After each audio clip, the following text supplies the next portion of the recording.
Es verdad que el título de esta mesa es un poco un trabalenguas, pero creo que sí sirve para reflejar esa evolución que ha habido desde las pioneras en esto del articulismo hasta la actualidad. Al principio el género sí era algo realmente singular y algo fundamental, que luego se fue diluyendo cuando se convirtió en algo normal el hecho de que mujeres escribieran artículos de opinión. Yo creo que el género sigue siendo muy importante porque casi la mitad de la sociedad está compuesta por mujeres y por eso es fundamental que la realidad sea vista y analizada con ojos de mujer. Cuando oigo hablar del articulismo femenino, me pasa lo mismo que cuando oigo hablar del cine español, que creo que no se puede calificar como si fuera un todo en bloque. Cuando la gente dice, a mí es que el cine español no me gusta. Bueno, a mí hay cine español que me gusta y cine español que no me gusta. Con el articulismo femenino, que prefiero llamar articulismo de mujeres, me pasa lo mismo. Yo creo que todas las mujeres que me acompañan en esta mesa tienen una larga experiencia en esto de analizar la realidad cada día y todas coinciden en que además de artículos más políticos o en lo que decía antes Teodoro de la primera línea de la trinchera, escriben de otro tipo de asuntos que se consideran, yo no los llamaría frívolos, quizás asuntos más relacionados con las tendencias sociales, con la vida cotidiana, con un poco el día a día, además de esos otros artículos más políticos. Creo que esa facilidad para cambiar de perspectiva sí es algo que puede, de alguna manera, servir para definir ese periodismo no de género, ¿no? del que hablábamos antes.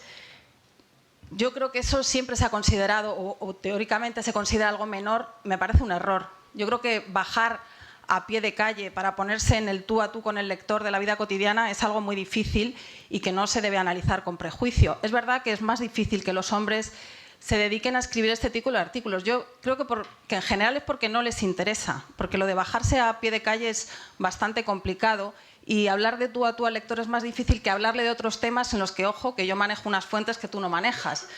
Cuando uno está hablando de más y conoce a más o conoce al entorno de más, es mucho más fácil hablar en un tono de superioridad que del día a día de todos nosotros y de la vida cotidiana. Dentro de las misiones del columnista está el ayudarnos a entender el entorno que nos rodea. Entonces, ¿cómo no vamos a hablar de la vida cotidiana? En la otra vertiente de la que escriben todas ellas, yo creo que hemos pasado una etapa de crispación a una indignación absoluta. Una etapa en la que al desprestigio de los políticos en general se une prácticamente el de todas las instituciones. Y en ese río revuelto hay muchos lectores que se dejan seducir por cantos de sirena. Surgen personajes como el pequeño Nicolás, del que hemos estado hablando un poco antes de estas jornadas, que se convierte en el centro de la actualidad y no todas pensamos lo mismo, ¿no? Como si el hecho de que conociera este o este otro político fuera algo fundamental y de lo que mereciera la pena aparecer en todos los periódicos por eso. Yo creo que en este periodo de confusión, precisamente, el reto ahora es no dejarse llevar por ese tsunami en el que todo lo anterior es malo y tienen que venir cosas nuevas. Y para eso yo creo que no hay que perder de vista a las mujeres que me acompañan, que son capaces de descuartizar la realidad y de añadir una dosis de sentido común, de humor que nos va a venir muy bien. Empiezo por Silvia Grijalva, que me acompaña aquí en primer lugar. Es periodista y novelista, ha publicado Alivio rápido, Atrapada en el limbo, Contigo aprendí y la última novela, Tú me acostumbraste. Ha sido redactora de la sección de Cultura, columnista y corresponsal en India en el diario El Mundo, gestora y agitadora cultural con una pasión por la música, ha colaborado con revistas como Rolling Stone, Vogue, Marie Claire, Glamour, Yodona y es la coordinadora de actividades culturales en la Casa Gerald Brennan. Luz Sánchez Mellado es periodista del País desde hace más de 20 años. Ha escrito de política, tendencias sociales o vida cotidiana. También ha colaborado como tertuliana de temas de actualidad en Espejo Público y con la revista femenina Elle. Añadiría que Luz Sánchez Mellado tiene la rara virtud de que cuando lees sus artículos parece que la estás escuchando y eso solo está al alcance de unos pocos. Rosa Belmonte compaginó el derecho con la escritura hasta que se decidió por esta última, con un toque de humor. Ver la televisión y contarla, más crónica que crítica. Ver a los políticos y contarlos. Ver la vida y contarla. Toda su carrera ha estado vinculada al Grupo Vocento, donde escribe sus columnas. En uno de sus artículos de la semana pasada, que voy a tomar unas palabras, los artículos en diagonal que escribe, hablando de hombres, de mujeres e igualdad, decía: una de las víctimas de Granada cuenta que tras ducharse se encontró con un cura. Comillas. Román intentó tocarme cuando salí de la ducha, cierra comillas. Se zafó como pudo, un titular de primera página. Para las mujeres, desnudas o vestidas, en el trabajo por ahí eso es un titular habitual. Lo de tener que zafarse. ¿Cómo vamos a ser iguales ni parecidas? Va en contra de la naturaleza humana. A mi derecha está Emilia Landaluce. Emilia Landaluce nació en Madrid, empezó a escribir en Expansión y Actualidad Económica. En 2008 recaló en El Mundo y pasó por las redacciones de Educación Internacional y La Otra Crónica. En 2011 empezó a ser columnista y a finales del año pasado se fue a ABC, en donde coordina las páginas del sábado y publica Nada por escrito, la columna que cierra el domingo del periódico. Es la autora de libros como el último libro es Jacobo Alba, Las dietas y la libertad, y le gusta hablar sin pelos en la lengua. En la portada precisamente de este último libro decía, entre otras cosas, como a cualquier mujer siempre he preferido que me llamen puta a que me digan que he engordado. Yo creo que va a ser una mesa bastante interesante. Les dejo ya con Silvia Grijalva, que ahora el turno de palabra. Yo diría que la frivolidad es algo muy serio, que a veces cuando, refiriéndome a esta mesa, y todas escribimos de asuntos que se supone que teóricamente son frívolos, y hemos estado en otras secciones, hemos estado en Internacional, yo he estado de corresponsal en India, Emilia, la que conozco mucho y con la que hemos trabajado juntas en El Mundo, ha estado en muchas secciones. Pero de pronto ha habido un momento en el que nos hemos, la vida o nosotras mismas o lo que sea, nos ha dado por escribir de determinados temas que se supone que son frívolos, de televisión, de a lo mejor de temas del corazón. Y yo creo que efectivamente escribir de eso es mucho más difícil. Yo he escrito de distintas cosas y lo digo como una cosa, como una experiencia personal. Yo he escrito sobre el rock durante mucho tiempo, que es una cosa que está muy bien vista y que si escribes sobre rock te consideran muy bien. He escrito sobre política, he escrito sobre muchos asuntos, sobre cultura muchísimo tiempo, que no es solo rock. Y cuando tenía la columna en La Otra Crónica en El Mundo sobre televisión, en la que hablaba de temas más frívolos, en la que tenía que hablar de Belén Esteban, en la que tenía que hablar de Sálvame, en la que tenía que ver una serie de programas que no había visto nunca, que reconozco que más o menos era aficionada, me podía hacer gracia, lo podía hacer, pero me tuve que poner a estudiarme esas fuentes, que eran todos estos programas. Reconozco que es muchísimo más difícil hablar de esos temas cotidianos, como tú comentabas, de esos temas que todo el mundo conoce, que hablar de temas que en el fondo nadie conoce y que tú estás descubriendo a los demás. Yo creo que sacarle punta y sacar el punto irónico, el punto, un cierto humor que ahí Emilia y yo siempre hemos tenido muy en común. Yo le mandaba el artículo, Emilia se partía de risa, me daba consejos, hacíamos un intercambio muy divertido cuando yo estaba en El Mundo. Yo creo que el humor y la frivolidad son dos asuntos que son muy difíciles de dominar en el periodismo y que sirven también a la hora de escribir de otros temas. Y yo creo que este tipo de columnas que hacemos mujeres, yo creo que las mujeres tenemos una capacidad especial para no tener vergüenza a la hora de hablar de este tipo de temas. Yo creo que a un hombre, cuando se le plantea en una redacción, yo creo que sería otro tema que podemos debatir. En una redacción, de pronto, hay que elegir a alguien que haga la columna de crónica social. Normalmente, los jefes se fijan o en las mujeres o en los gays. Y esto es así, no vamos a decir que no, porque es así. Si de pronto un hombre heterosexual dice que está dispuesto a escribir sobre este tema, se le mira de una manera rara y da la sensación de que no va a saber escribir sobre este asunto. Yo creo que ha habido, que en este tipo de periodismo del que estamos hablando ahora, y no hablo del periodismo de mujeres, digo de este periodismo en concreto, de este periodismo que tiene que ver con temas más sociales. Yo creo que se ha creado ya un estilo que puede partir a lo mejor de Dorothy Parker o de Truman Capote, por ejemplo, por poner un gay y una mujer heterosexual. Bueno, o no del todo, a mí medias. Pero yo creo que ese tipo de periodismo es un periodismo que es el único periodismo que las mujeres hemos creado un estilo. Y yo creo que eso es importante también. O sea, ese estilo, si de pronto otra persona quiere hacerlo, va a tener que copiar el tipo de humor, el tipo de guiño, el tipo de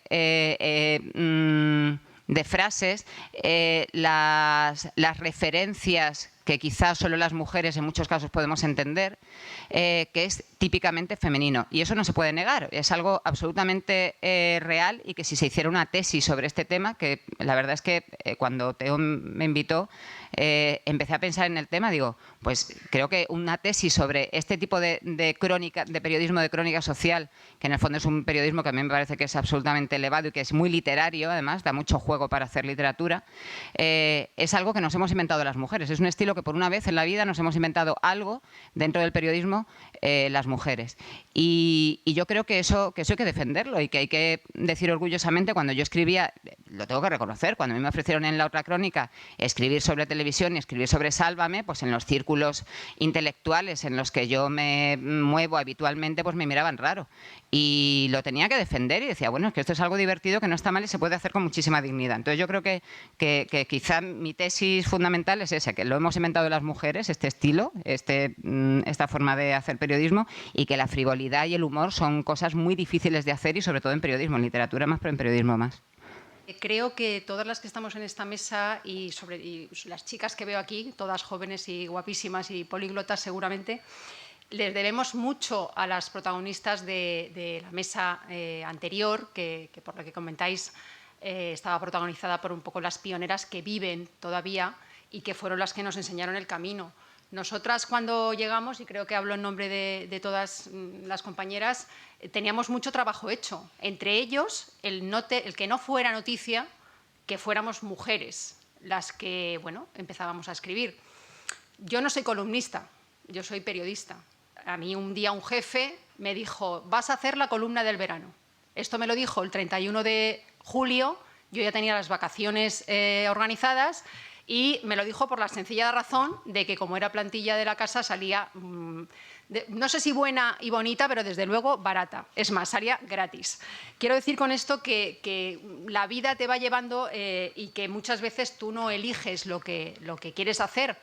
¿Qué vieron o qué cualidades pudieron ser definitivas a la hora de que alguien apueste por ti para ser columnista? Que parece una cosa así como, no sé, la verdad que yo estoy muy emocionada porque, primero, es la primera charla así que doy, digamos, en un organismo tan prestigioso, y también estoy muy emocionada con el cartel que hay fuera, que nos representa como cariátides, ¿no? O sea, como las que soportamos el peso de la cúpula.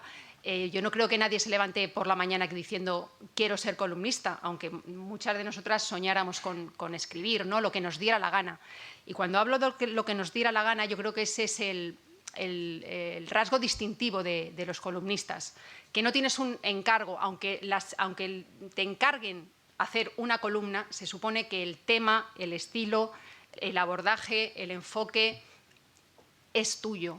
Yo creo que ese es un poco el rasgo distintivo que podemos tener.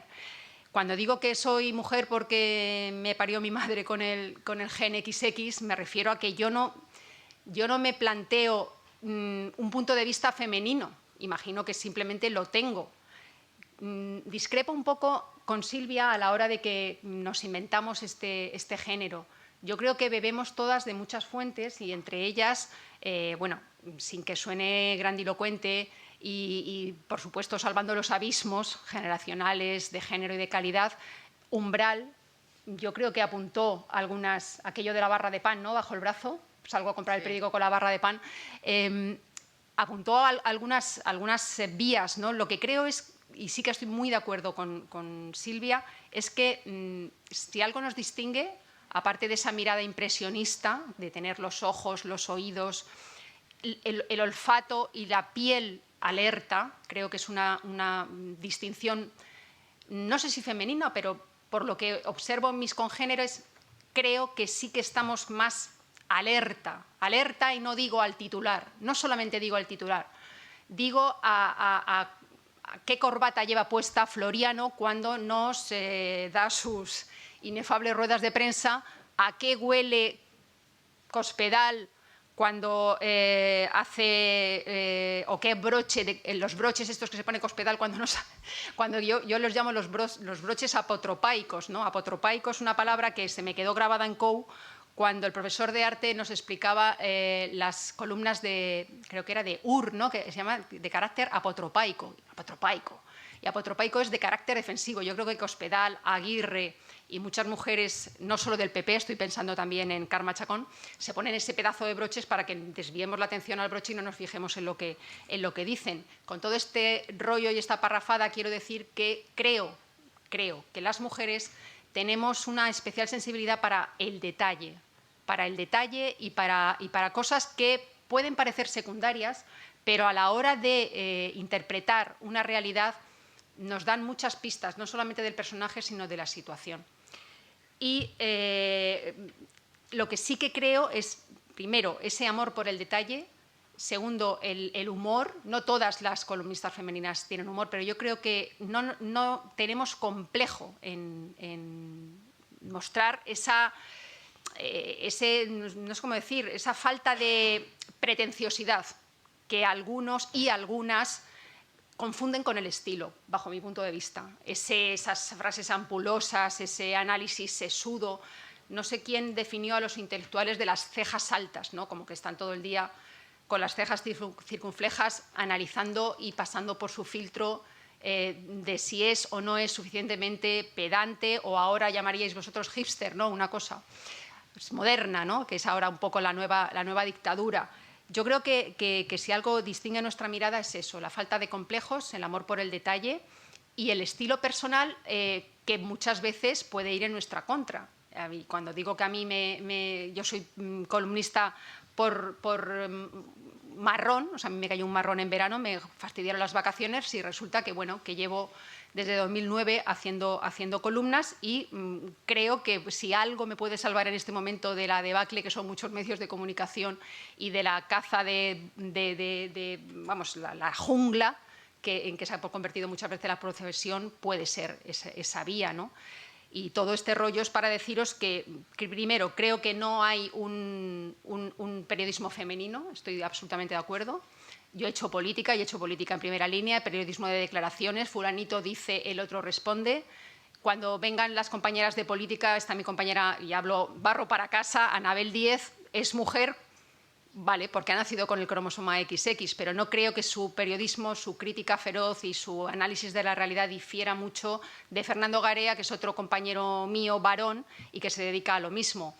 Lo que sí que creo es que, primero, cuando nos dejan espacio, nos soltamos más la melena, y también que precisamente por eso nos podemos llevar muchas críticas. Y ya termino, y ha sido para mí, y me imagino que para mis compañeras también, todo un descubrimiento el tema de los comentarios de los lectores, la interactividad con el lector que permiten los medios digitales.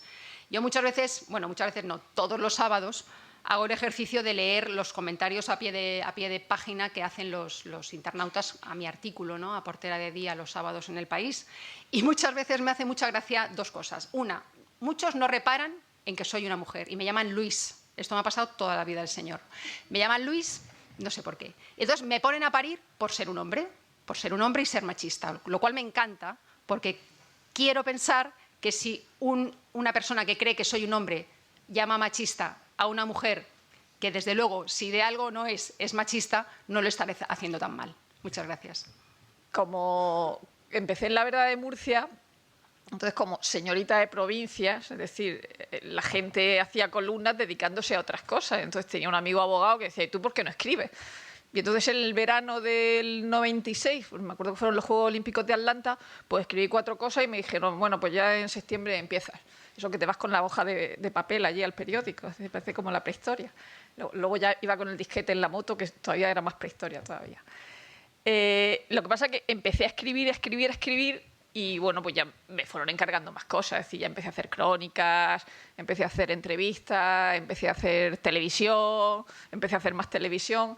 Pero en el fondo, lo que hace siempre es eso que decía Pla, cosas vistas. Es decir, ves cosas y las cuentas. Es decir, da igual si las ves en la tele, si las ves en la calle, si las ves en un estadio de fútbol. Yo no tengo muy claro lo del periodismo de género, es decir, personalmente, quiero decir, si yo habría escrito de forma distinta siendo hombre y siendo hombre heterosexual, es decir, que es el planteamiento que me hago, ¿no? Y estoy recordando algún artículo que haya escrito y que es verdad que hago muchos con respecto a las mujeres y sobre todo de muy rechazo de cuotas y de feminismo ortodoxo. Es verdad que a lo mejor si esas cosas las escribiera siendo un hombre todavía me costaría más trabajo o generaría más rechazo. Pero recordando y recordando así artículos que yo haya podido escribir, que solo hubiera podido escribir siendo mujer, a lo mejor hay más, pero me acuerdo de uno. Es verdad que en la época de La Verdad era mucho más salvaje y se podían escribir muchas más cosas, y entiendo que en Sur también.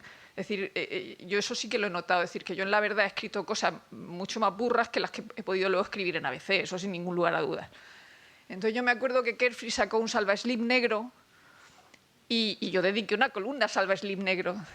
Es decir, yo creo que ese artículo jamás lo podría haber escrito un hombre. Es decir, y es el único periodismo de género del que me siento dueña en ese sentido. Es decir, pero con respecto a las demás cosas, pues la verdad es que no creo que hubiera podido hacerlo igual que un hombre. También es verdad, con respecto a las cuotas y ese tipo de cosas, que a lo mejor me ha beneficiado ser mujer a la hora de empezar. Es decir, esa cosa de que vamos a contratar gente, sí, mira, una chica joven nos viene bien. Y en ese sentido sí que creo que me ha podido beneficiar, pero ahora la verdad es que no. Y yo no sé si se le da más importancia a los hombres, se les considera más serios, es decir, que a mí me perjudica no ser serio, es decir, no ser serio en el sentido que diría Josefina Carabias de la Guasa. Es decir, eso es lo que yo pretendo continuamente. De hecho, pienso cuando me diagnostican un cáncer, ya todo el mundo ha escrito de esto, de la quimio y de todo. Es decir, ya no voy a poder llegar la primera, ¿no? O cuando te estén muriendo. Es decir, voy a hacer esta cosa que salió el otro día en El Mundo, que escribió Pedro Simón, de un señor que se estaba muriendo. Digo, yo quiero escribir eso, pero lo quiero escribir yo, no que me lo escriba un periodista, ¿no? Sí, pero ya creo que ya se llega tarde a todos, ya se llega tarde a todos.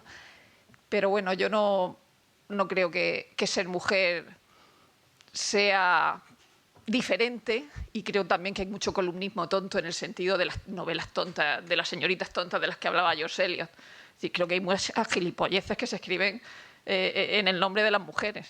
Es decir, una procura no hacerlo, pero también sabe que la guasa y el humor en todo momento te quita puntos con los jefes. Es decir, que a lo mejor a la hora de encargarte algo no te lo encargan a ti porque dicen, no, que esta se lo va a tomar a chiste, vamos a encargárselo a otro. Pero vamos, yo pienso seguir escribiendo de la misma forma, o sea que no... Mientras me dejen, claro. Yo también empecé un poco de forma circunstancial en esto. Yo estudié Humanidades y la verdad es que me eché un novio en Madrid y las únicas prácticas que me ofrecían eran unas en expansión. Y dije, bueno, pues voy a probar esto de ser periodista. Y bueno, recuerdo mi primer gran fracaso, que fue que me fui una noche de juerga a Pachatal hasta las 9 de la mañana y al día siguiente se presentaban los resultados del IBEX. Y yo en esa época pues no tenía ni idea de Excel ni nada de esas cosas. Entonces llegué y empecé a meter los resultados y en una de esas pues confundí puntos con comas y comas con puntos. Y entonces multipliqué los resultados del IBEX por 1000. Y entonces ahí salió en primera plana de expansión. O sea, si el IBEX había ganado 33.000 millones de euros, pues yo había puesto que habían ganado 330.000 millones de euros. Se lo entregué al supuesto gran gurú de expansión, que no voy a contar quién es, porque obviamente lo voy a dejar fatal. ¿Y qué pasó? Pues dijo, vale, fenomenal. Y publicó en la primera plana de expansión, salió al día siguiente que la bolsa había ganado 330.000 millones de euros. Y yo había puesto que Lingotes Especiales ganaba más que Telefónica. Total. Que ese fue el primer momento en el que yo desmitifiqué al periodismo en sí. Bueno, luego, como no me gustó nada el periodismo porque me parecía todo muy falso, pues me metí en un banco de inversión. Situación azarosa donde los haya. Y bueno, le di créditos a Colonial, a todos esos, y por supuesto se hundió. Pero vamos, ahí todo el mundo decía que lo inmobiliario nunca bajaba, tal, y tú metías unos datos en Excel. El Excel es malísimo. Yo culpo de la crisis al Excel. Ellas nacieron con cromosoma X, yo nací con cromosoma Excel.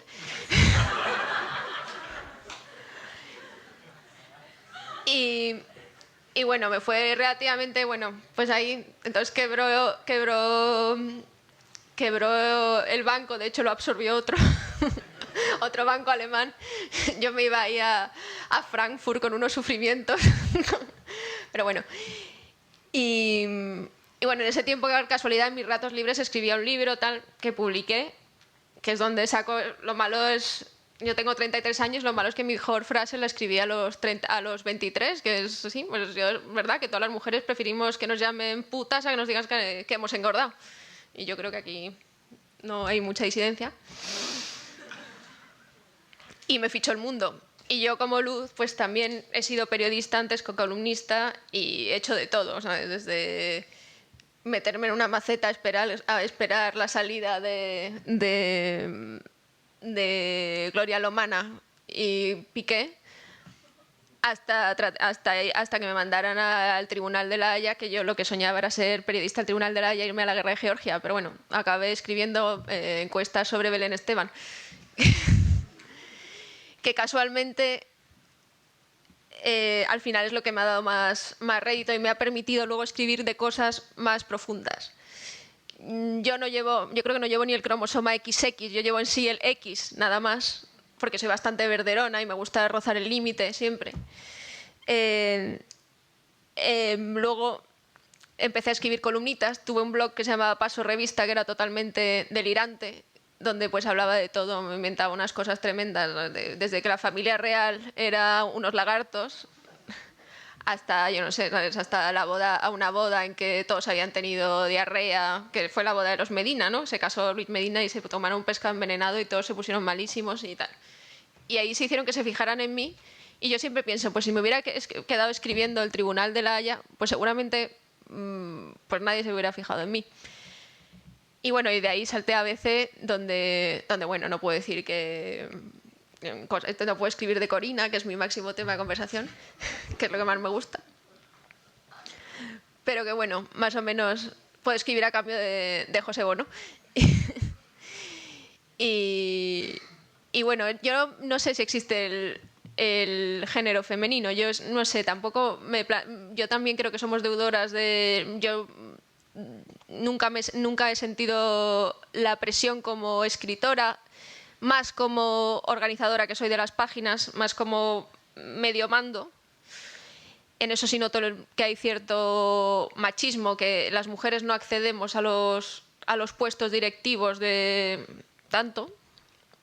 Y bueno, salvo la excepción de la directora de Expansión, que lo hace fenomenal. Bueno, esa no estaba cuando yo metí la pata.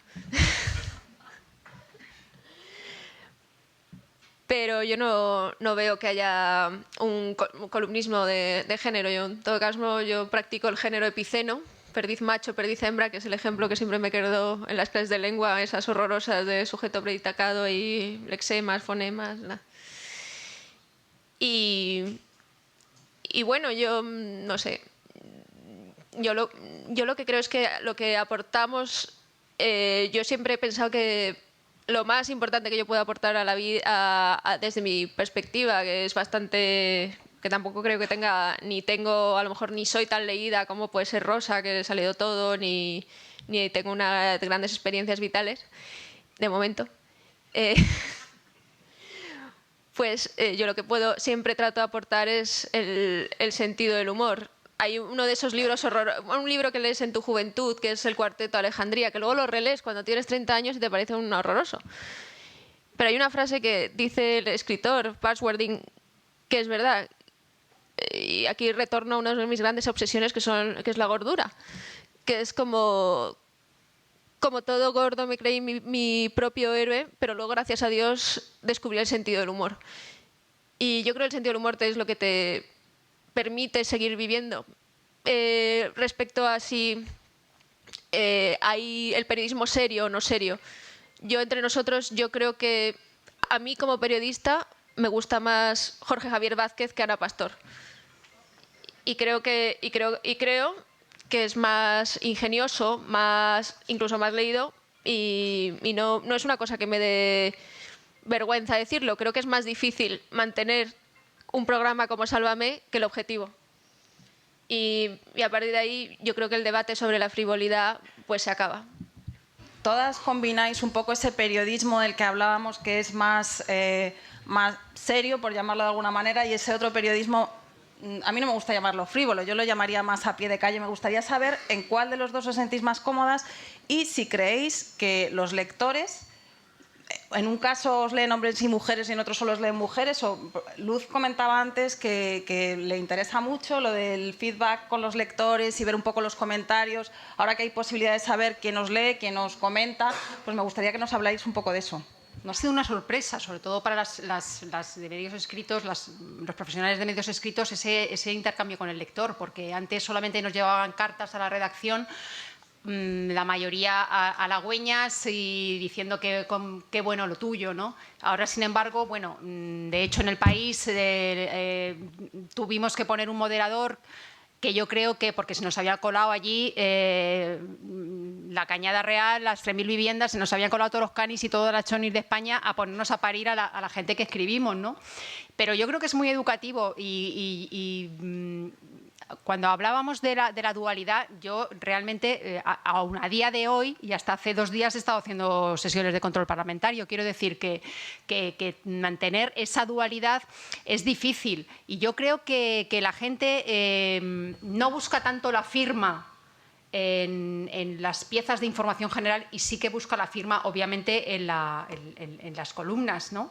Pero hablando un poco de la provocación aquí de mi amiga y compañera la andaluce sobre si es más serio Jorge Javier o Ana Pastor, yo creo que cada uno cumple una función y realmente, no sé si llamarlo periodismo, lo que hace Jorge Javier, pero desde luego es entretenimiento, y ahí sí que muchas veces nos echan en cara a las personas que, digamos, nos soltamos la melena en ese tipo de soporte que no es la información pura y dura, sino el análisis bajo un prisma particular, pues de ser los graciosos de turno, de, digamos, frivolizar sobre asuntos serios, pero yo creo que a todos se le puede sacar punta, a todos se le puede tratar con rigor, pero no con rigor mortis, no me acuerdo de quién es la frase, y desde luego lo que está claro es que quien se crea más o menos periodista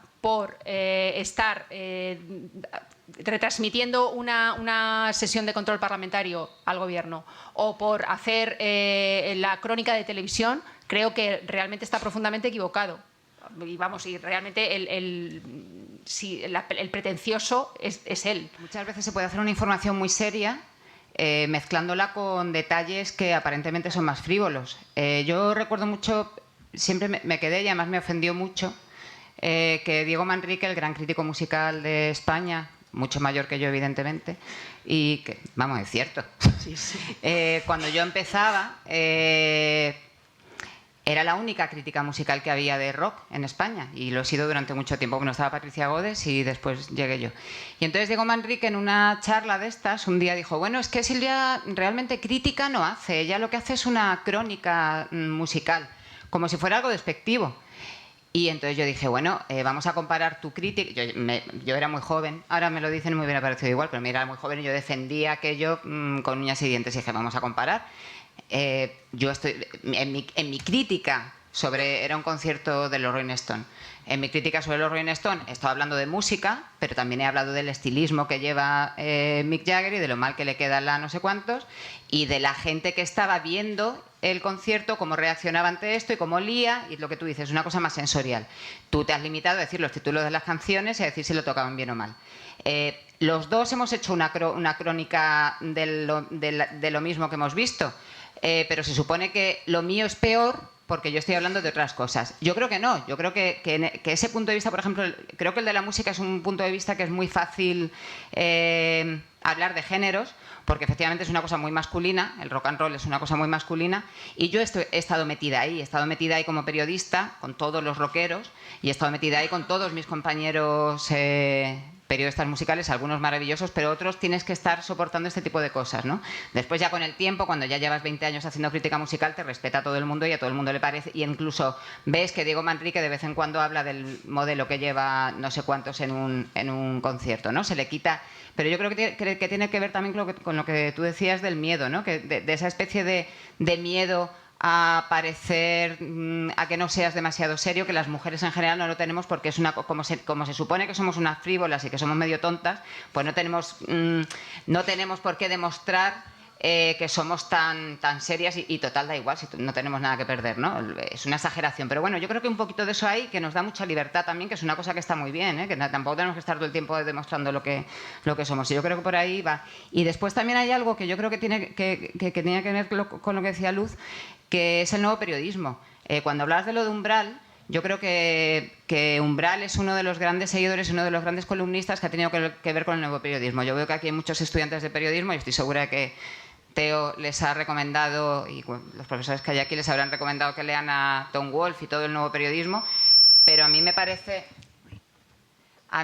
fundamental ese nuevo periodismo que yo creo que tiene que ver también mucho con esto que estamos hablando de la crónica social y con ese mezclar, con el de pronto Tom Wolfe hacer una crónica parlamentaria, hacer una crónica política o seguir la gira de un presidente de los Estados Unidos y no hablar solo de los discursos, sino hablar de todo lo que rodea eso, porque en el fondo al público y al lector lo que nos interesa también es saber un poco de la intrahistoria de las cosas que nos están contando. Eso tiene que ver con el nuevo periodismo, que es un periodismo masculino, pero que aquí en España quizá Umbral es una de las personas que lo ha recuperado.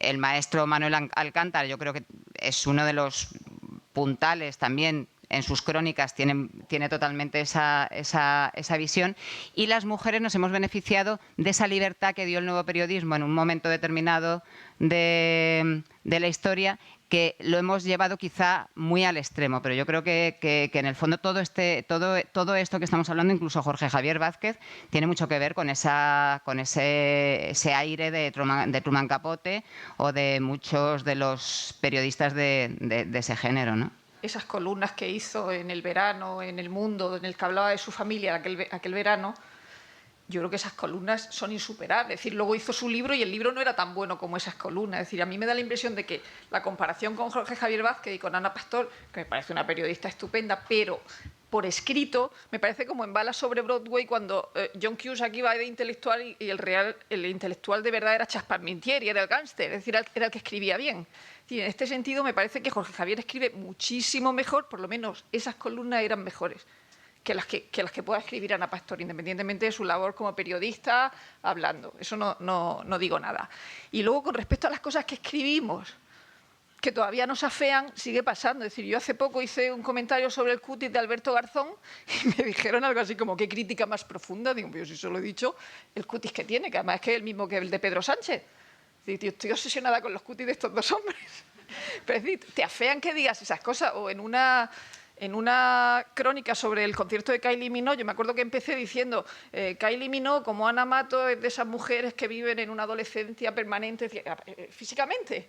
Y bueno, me pusieron verde. Digo, pero si eso es verdad, sí, es una cosa evidente, ¿no? Pero que hay gente que todavía no se toma las cosas. Es decir, tú estás haciendo una crónica de un concierto, ¿qué haces hablando de Ana Mato? Que además pensaban que la estaba elogiando. Es decir, yo también dudo mucho de la cabeza de la gente que lee, ¿eh? Es decir, esto de los lectores, te dice, pero es que yo no he escrito eso.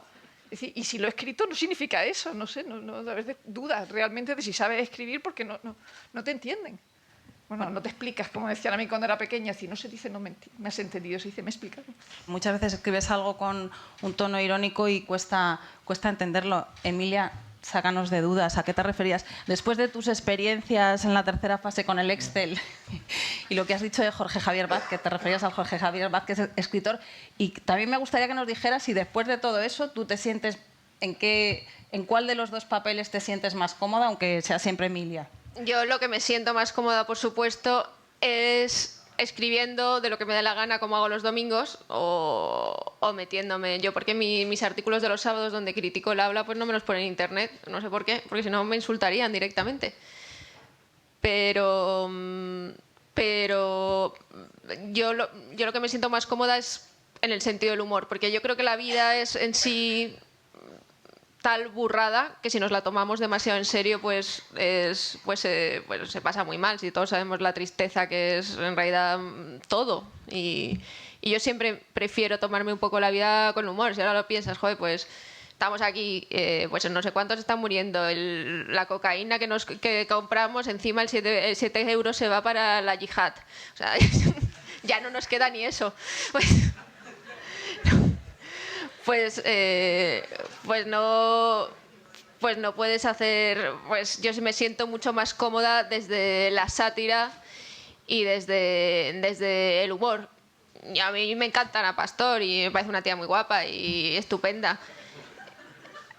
Pero yo lo que digo es que como articulista, bueno, es que tampoco yo no vengo aquí a debatir sobre si quién es mejor, pero como articulista Jorge Javier escribe muy bien, por supuesto. Y yo solo digo que dentro de lo que es el género de entretenimiento, como bien decía Luz, Jorge Javier hace una obra... pero el otro día había 8 personas haciendo un polígrafo, pero es que... Tío, surrealismo, por favor, Conchita al Congreso, dejémonos ya tanta comisión de investigación. Señor Pujol, que venga Conchita y le tome la declaración y nos diga si se iba a ver o no a la bruja de Lina. Pero eso es, o sea, ¿cómo no nos vamos a reír de que nos roben si se gastan el dinero en una bruja y que luego estafan a la bruja? Pues por supuesto no nos vamos a poner a llorar. Yo por eso me siento más cómoda en el papel de siempre desde la comedia. Y luego antes se me había olvidado decir una cosa.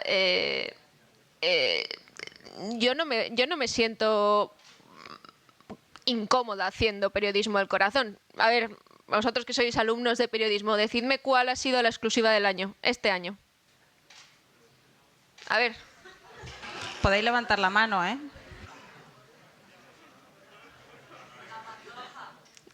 Pues no, la exclusiva mundial. Sí, no, mundial en el sentido de que ha influido más, que más ha dado la vuelta al mundo. No, eso no es una exclusiva. En la exclusiva de este año, la exclusiva es una palabra que le tengo bastante manía, y se lo han reconocido en Francia, eran las fotos de Hollande saliendo del picadero. Que ha sido lo que más vueltas me ha dado. O sea, en el sentido de que la vida privada al final determina mucho la vida pública. Y yo por eso no me siento nada incómoda escribiendo, ya sea de que si Ana Mato o no. Fijaos qué detalle tan importante. ¿Está Ana Mato? ¿Cuál es la relación conyugal de Ana Mato? Pues eso es una cosa fundamental a la hora de analizar su implicación en los papeles de Bárcenas. Decimos, no, es su vida privada, pero no es su vida pública. Y yo ahí defiendo, yo no me siento nada incómoda escribiendo ni de no sé quién está liada con no sé cuánto, ni tal. O sea, yo lo reivindico y creo que es más difícil hacer eso y sacar, yo que he estado en la otra crónica investigando y haciendo temas, creo que es mucho más difícil eso que irse a una rueda de prensa y poner lo que está por escrito. Y en ese punto, pues yo no creo que eso sea una cosa propia de mujeres ni de hombres. Yo, de hecho, tengo la suerte de que en mis páginas escribe David Gistau sobre las revistas del corazón. Y no creo que eso sea una cosa de mujeres, al contrario, creo que es una cosa que ya no tiene género. Yo creo que está pasado hablar de género en la escritura. Me gusta. En Francia, teóricamente, son mucho más respetuosos con la vida privada, o separan mucho más la vida privada de la vida pública de los personajes. Aquí en España hasta ahora sí ha sido así. ¿Creéis que eso debe seguir siendo así? ¿Que es legítimo entrar en determinada parte de la vida privada? Que se entra a lo mejor de los personajes famosos, pero no en el caso de otros famosos como pueden ser los políticos. Sí, Alfonso Guerra utiliza un mister para irse a hacer algo, a reunirse con no sé quién, me parece estupendo. Si lo hace para irse a los toros o para irse a ver a la novia, pues ya me parece mal. Y en eso sí me parece que la vida privada, de alguna manera, se tiene que fiscalizar. De alguna manera, no siempre en esa delgada línea que es lo que es de interés público y lo que no es de interés público. Creo que todos tenemos un sensor y es lo que nos gustaría a nosotros que se contara o no de nosotros. La empatía y el respeto yo creo que nos funciona a todos. Cuando la vida privada interfiere en la pública en el sentido de que se tiene un discurso público absolutamente incompatible con la vida privada, y al revés, creo que nos legitima para poner en solfa las contradicciones de los personajes. Descubrir una novia con un señor casado que hace bandera de la fidelidad, de la religión católica, bandera, no tanto bandera, sino digamos que rechaza cualquier otro tipo de cultura o de estilo de vida que no sea ese. A mí no me parece lo de hacer outing, ¿no? O sea, todo empezó cuando el tema de la homosexualidad, que se hizo outing de personajes que no deseaban que se le hiciera. Yo creo que es legítimo invadir esa esfera de la vida privada cuando es notoriamente contradictoria con el discurso público de esa persona, sobre todo cuando es político y cuando nos representa. Hablando un poco del género y de la libertad que podemos tener las mujeres a la hora de escribir sobre otras, también es verdad, y yo creo que no sé, podemos estar de acuerdo en esto, que tantos años de lucha de nuestras mayores por la libertad y por la igualdad nos han dado a nosotras, que somos sus herederas, quizá la facultad de poder reírnos de nosotras mismas y sacarnos a nosotras mismas los colores, ¿no? Sin caer, por ejemplo, y ahí sí que estoy de acuerdo en que tenemos más libertad que los hombres para hablar de ciertas cosas. Nosotras podemos reírnos de no solamente nosotras mismas, sino de otras congéneres y utilizar ciertas expresiones que en el caso de un hombre serían puestas bajo la lupa y serían acusados de sexismo. Creo que ahí tenemos que entonar, no un mea culpa, sino quizá como estamos, no sé si borrachas, pero sí estamos eufóricas con esta cierta igualdad que hemos conquistado. Es verdad que estamos haciendo un uso lúdico en ocasiones, pero también a lo mejor que no se le toleraría a un hombre. Y en este sentido, bueno, pues igual os hace gracia una anécdota que me ocurrió con la presidenta de la Junta de Andalucía, con Susana Díaz. Cuando hablamos de que todas hemos hecho de todo, pues yo hace un año, año y medio fui trasladada del País semanal, donde he estado casi toda mi carrera, a la sección de política del País. Entonces, claro, yo estaba con un pánico escénico terrorífico de firmar al lado de Anabel Díez, que luego va a estar con vosotros, o cualquiera de los pesos pesados de la sección. Pero ¿qué pasa? Que me pusieron a hacer color. Los estudiantes de periodismo, no sé si todavía se sigue usando esta terminología, porque yo ya me pierdo. Yo en el periodismo 2.0 no sé si llamáis color a la crónica de eso, de color, de ir a un sitio y contar lo que ves bajo el punto de vista no estrictamente de las declaraciones, sino del ambiente y de la interpretación que tú puedes hacer de eso. Cuando habláis de que es más fácil y que es más difícil, yo creo, como con Emilia y con Rosa y con Silvia, que es muchísimo más fácil llegar a una rueda de prensa, plantar el micrófono y decir fulanito dijo, menganito replicó, que ir a la misma rueda de prensa y hacer, sin obviar lo que ha pasado allí, porque tú eres periodista. En primer lugar, tú eres periodista y te tienes que saber quiénes son los señores que hay sentados en la mesa, qué han hecho, por qué están allí y qué implicaciones se supone que va a tener esa rueda de prensa. Eso es el trabajo previo. Somos periodistas, no somos extraterrestres. Entonces, a mí me utilizaban, y me siguen utilizando, como, digamos, cronista de color. ¿Que valoran o no ese trabajo? Sinceramente, creo que sí que lo valoran, pero si no lo valoraran, yo, como lectora, prefiero leer 1000 veces la crónica de color de un colega de la competencia a la crónica pura y dura del acto en el que fulanito dijo y el otro replicó. No sé, es una opinión personal y creo que los lectores agradecen esa mirada amplia, esa mirada sensorial sobre un evento. Pero os iba a contar una anécdota de Susana Díaz. A mí me tocó, cuando Susana Díaz era consejera de Presidencia, y empezaba su campaña a las primarias bueno, pues a ser candidata. Era candidata, ¿no? Que eso era muy gracioso. A las primarias del PSOE, pues el primer mitin lo dio en Antequera. Ella, que no da puntada sin hilo, nunca la ha dado y ahora menos, eligió Antequera y lo dijo públicamente porque era el centro geográfico de Andalucía. En fin, era una tarde de julio, hacía un calor de morirse. Y ella iba con un pantalón blanco y una blusa verde, la bandera del Betis, la bandera de Andalucía, puntada sin hilo, como ella siempre las da. Y resulta que estábamos, pues claro, un montón de periodistas, la mayoría andaluces, y la extraterrestre, que era yo, que había venido de Madrid al evento, ¿no? Y estábamos todos, había terminado el acto, y estábamos todos en fila en una mesa como esta, ser cronista es un horror, porque tienes que estar a la vez pensando y a la vez escribiendo y te cierran. Entonces estábamos todas, mi compañera Luz de Lucio de la Educación de Andalucía estaba haciendo la crónica seria y yo estaba haciendo la chorrada de color, que es lo que se supone que, bueno, que es la pieza complementaria. Entonces estábamos escribiendo, Lourdes estaba escribiendo lo suyo, había otra compañera, Isabel Morillo, que estaba también escribiendo lo suyo, y de repente yo la veo a Susana, que estaba todavía dando el meeting, con ese pantalón blanco, con esa blusa verde, y digo, mira, Susana es así una tía como, no sé, como poderosa, como que aquí estoy yo. Y me dice Lourdes Lucio, jaquetona. Y digo yo, jaquetona. Y puse jaquetona. Entonces, bueno, pues la crónica salió, me pusieron verde, blanca y de todos los colores por llamar a Susana Díaz jaquetona.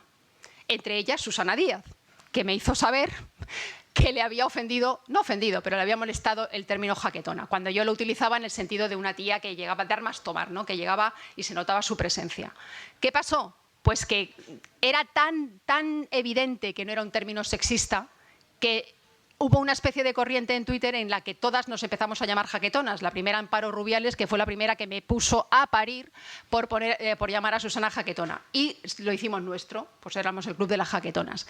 Con esto quiero decir que nosotras, quizá, al haber mamado de las pioneras esa lucha y encontrarnos hechas muchas cosas, nos podemos soltar el pelo y llamarle jaquetona a Susana Díaz o decir que, yo qué sé, que Soraya tiene un día de mal pelo o que Floriano tiene un pecho palomo. Quiero decir con esto, son hechos objetivos, se le ve, o sea, no hace falta ser ni del PP ni del PSOE para ver que Floriano tiene un pecho palomo o que Guindos derrama testosterona por donde va.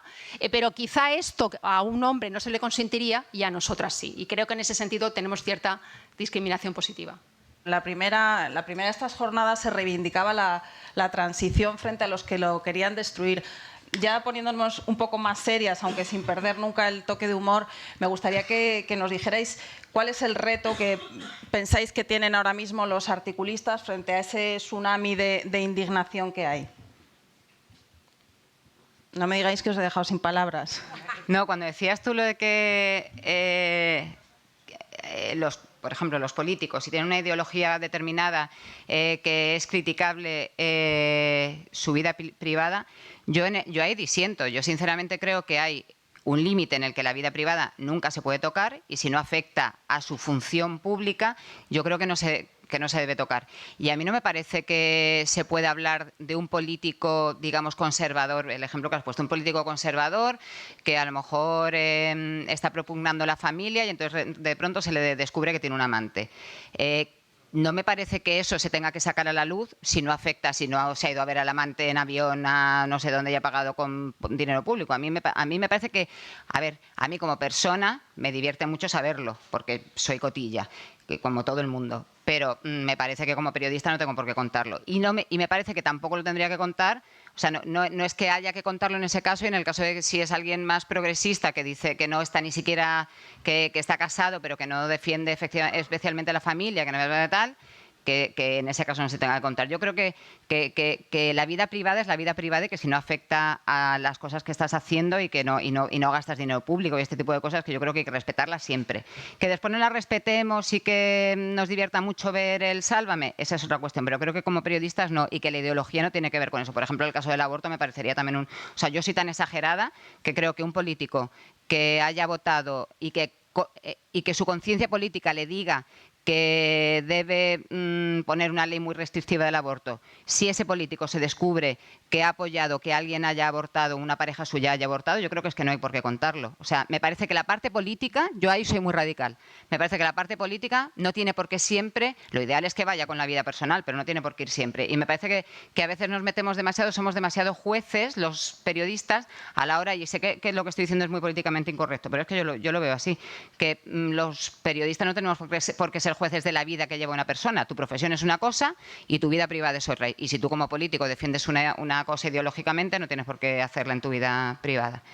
Y respecto a la cosa esta de la indignación y los articulistas, yo creo que lo que hay que es estar bastante frío. O sea, yo creo que que hay una oportunidad dentro del periodismo de hacer una especie de periodismo de Podemos, de periodismo, digamos, populista y de es verdad que indignados estamos todos y esta indignación tenemos razón y hay que ver qué malos son los políticos y todos los políticos roban y todos son terroríficos, y yo creo que hay que analizar las cosas muy, muy, muy caso por caso. Yo creo que yo leo a veces cosas y leo columnas que me parece que son como para darle a la gente lo que quiere oír. Y yo creo que el periodismo, una de las cosas que tiene que hacer es ser muy, muy estricto y muy crítico. Y sí, bueno, a veces coincidirá con lo que la gente quiere oír, pero yo creo que el populismo dentro del periodismo es una cosa que está ocurriendo últimamente y que me parece que es una cosa muy peligrosa y que tenemos que tener mucho cuidado, porque además, en el fondo, todos los que escribimos, y yo soy la primera, y los escritores de ficción más, escribimos para que nos quieran.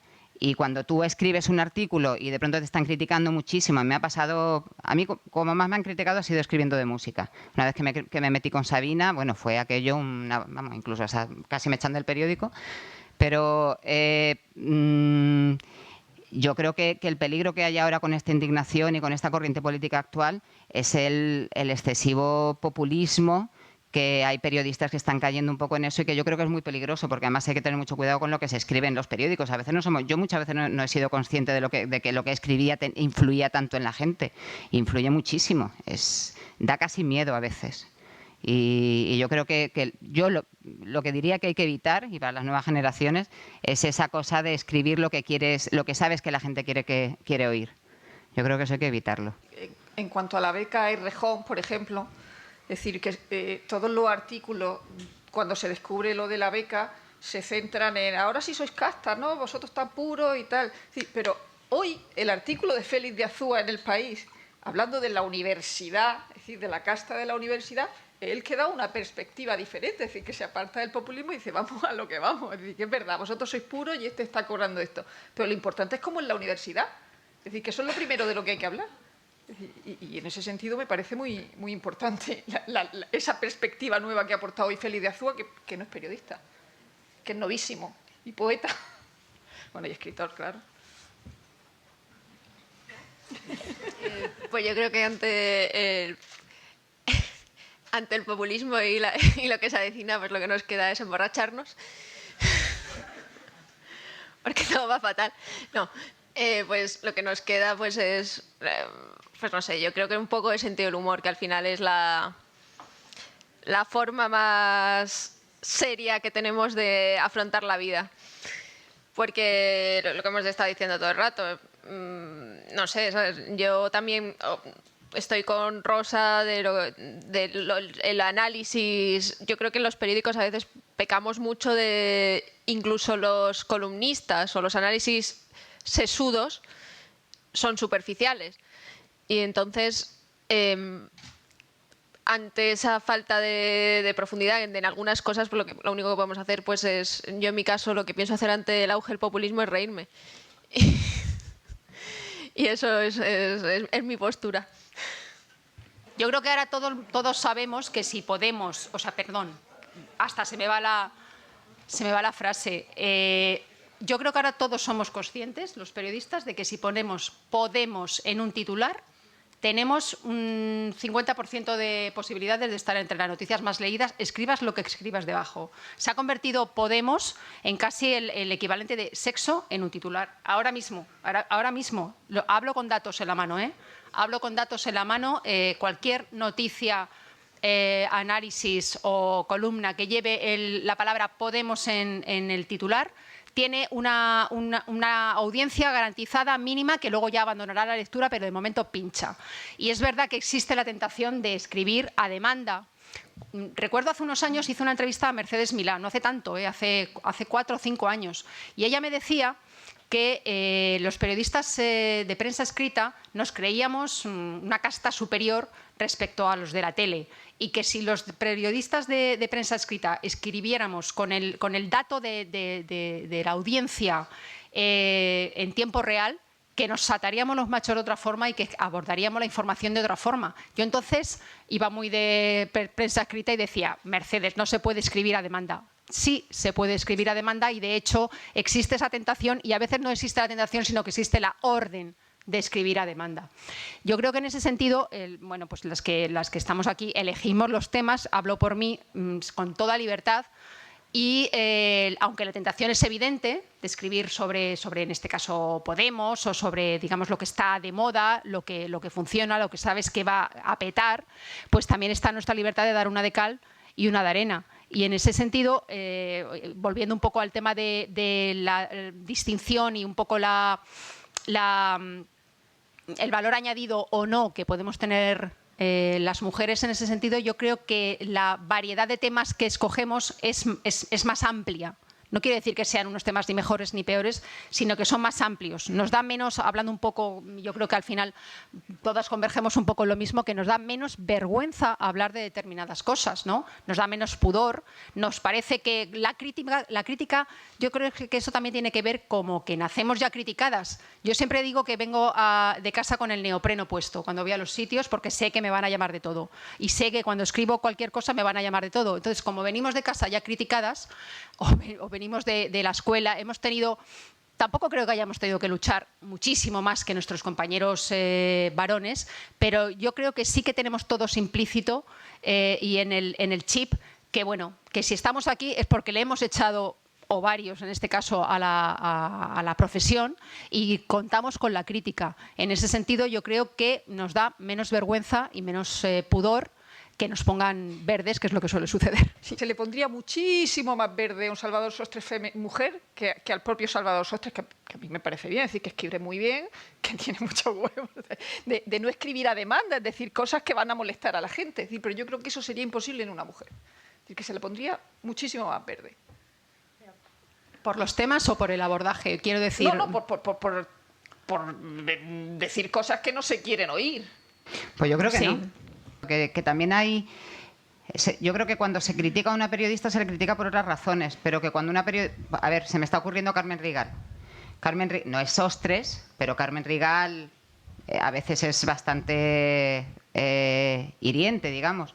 Y yo creo que no se la critica, o a lo mejor no es el ejemplo exacto. Yo creo que no. Yo creo que a la hora de hablar de determinados temas y de ser políticamente incorrecto, yo creo que ahí sí que no hay tanta diferencia a la hora de que te estén criticando. Te pueden criticar por otras razones, pero no por esa. Yo creo que no. Creo que el nivel de insultos Sí. y la, digamos, el perfil y el cariz de esos insultos no tiene nada que ver con el de los hombres. Ya, pero Yo bueno. he tenido que leer que a cuántas que cuántos aparatos masculinos he tenido que manipular ¿Sí? antes de escribir en estas páginas, que saque, por favor, la lengua del recto de X personas a las que se supone que estoy haciendo la pelota. He tenido que leer cosas que creo que los hombres no tienen que leer, y no han tenido que leer nunca, Sí, sí. digan lo que digan. Y Pero que ningún columnista está mal follado. Que, a ver, Sí. evidentemente los insultos, además hay muchos insultos sexuales que a mí, efectivamente, que me llamen gorda me parecería peor, pero vamos, o sea que yo cuando leo también barbaridades, pues vale, pues sí, pues bien, vale. Me da exactamente igual ese tipo de insulto. Yo lo que estoy diciendo es, evidentemente a las mujeres se nos insulta más en muchísimos ámbitos y siempre hay un insulto sexual que es especialmente recurrente, pero que no me parece que si Sostres fuera mujer se le criticaría más. Evidentemente los insultos hacia Sostres son distintos de los nuestros. Le llamarán gordo, le llamarán calvo, le llamarán impotente, no sé, las tonterías estas que se le llama a la gente. Pero vamos, que yo me estoy refiriendo a insultos por exactamente lo que está escribiendo. Yo también cuando hice lo de Sabina, si eso llega a ser en la época de Internet, pues hubiera sido un horror. O sea, bueno, no quiero ni hablar. En fin, pero que como no fue en la época de Internet, pues simplemente había cartas al director que también tenían tela marinera. Pero que yo creo que a las mujeres muchas veces incluso, y me refiero otra vez a la libertad que tenemos, a veces podemos decir más barbaridades que los hombres. Y eso es así. Y en una entrevista. O sea, yo que he entrevistado a gente muy borde, yo qué sé, el más borde del mundo, Lou Reed, Por ejemplo. Lou Reed, que es muy borde, pues si llego a ser un hombre, pues a lo mejor no le puedo hacer determinadas preguntas. Y eso es una ventaja con la que tenemos muchas desventajas, pero también tenemos ventajas. Y hay que ser inteligente y evidentemente... y no estoy hablando de ponerte un escote para que te responda un hombre, que me parece que esto es evidente que no estoy hablando de eso. Estoy hablando de que efectivamente las mujeres muchas veces en el periodismo podemos decir cosas y podemos preguntar cosas que se nos permite de una manera más fácil. Después tenemos que aguantar un montón de cosas, nos subimos en los periódicos, siempre seremos hasta redactora jefe y difícilmente seremos directora de un periódico. Pero bueno, que eso también son ventajas y que yo creo que también la cosa está del victimismo, de ay, si fuera mujer, no sé qué, no sé cuántos, es que yo no lo veo mucho no lo veo mucho, pero sí que es verdad que los insultos son una barbaridad, pero vamos, que los insultos, ya ves tú, como nos afecten, lo llevamos claro. Pues nada, muchas gracias a todos por asistir y muchas gracias a ellas por estar aquí.